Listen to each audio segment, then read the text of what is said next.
everybody, how are you all? Welcome back to Dubai and welcome back to the Turn Cycling YouTube channel.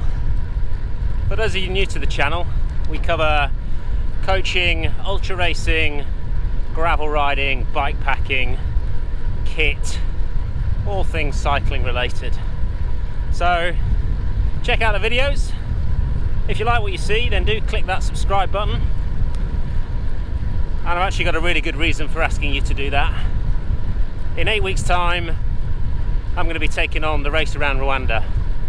And as part of that, I'm going to be doing as much live coverage as I can.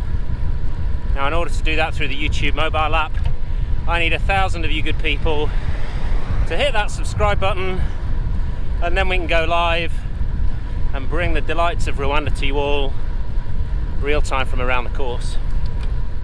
The Race Around Rwanda is going to be my first race this season.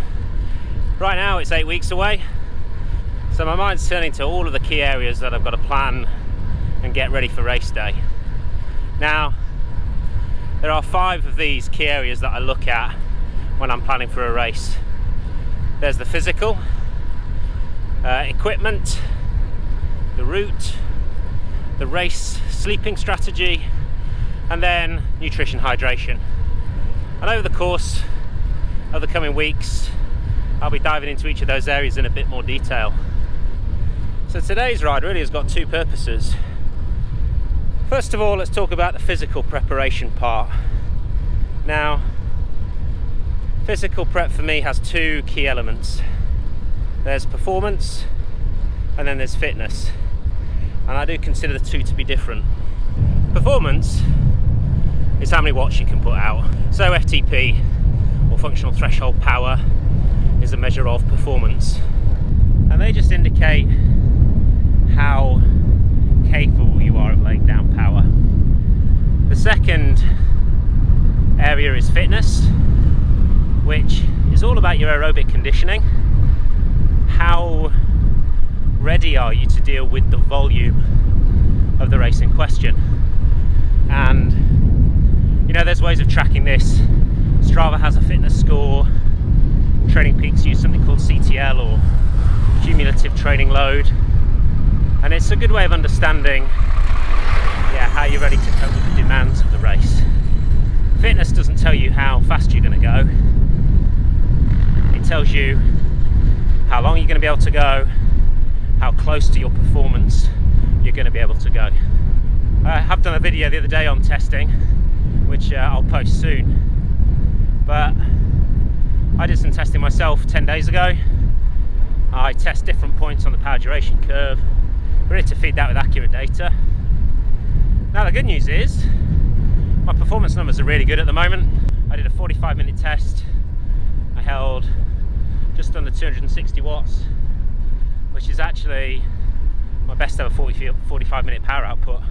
So I was pretty pleased with that. And then my 4.5-minute testing was somewhere around 350 watts, which again was close to my all-time maximum at that power output. So the off-season has not done me any harm, and I think I'm still reaping the benefits of 2019 being a year of significant load. So what that does mean is that my key focus now is fitness, or my readiness to ride 1,000 kilometers in probably what will be 2.5 days. So that means certainly over the next 4 weeks, I'm going to be doing a lot of this. Long rides through the desert, trying to keep it at a really steady endurance pace. If I can talk to you all on the camera, then I'm not going too hard, so that's a good sign.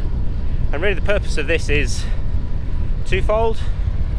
It really optimizes my use of fat as an energy source, and it will work to really increase my mitochondrial density inside my muscle mass, both of which are critical to aerobic performance. And ultra racing is all about aerobic performance. So today, 4 hours between 175 and 190 watts, nice and steady. It's a nice cool day out here in the desert. There was a little bit of rain last night. I've been playing with my drone, which hopefully you'll have seen some of the shots of that already.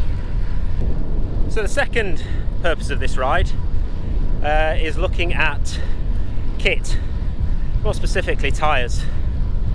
Tyres are always a good topic of conversation. Rwanda, it's probably going to be road tarmac surfaces are not going to be great, certainly outside of the capital, and 35% of the course is gravel anyway, so it's going to be fairly rough.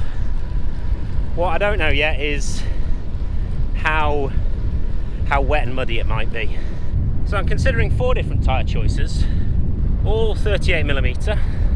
Now, from spikiest to smoothest, at the spiky end we've got the Race Gravel King SKs. This is what I'm on at the moment today. I'll come back to that.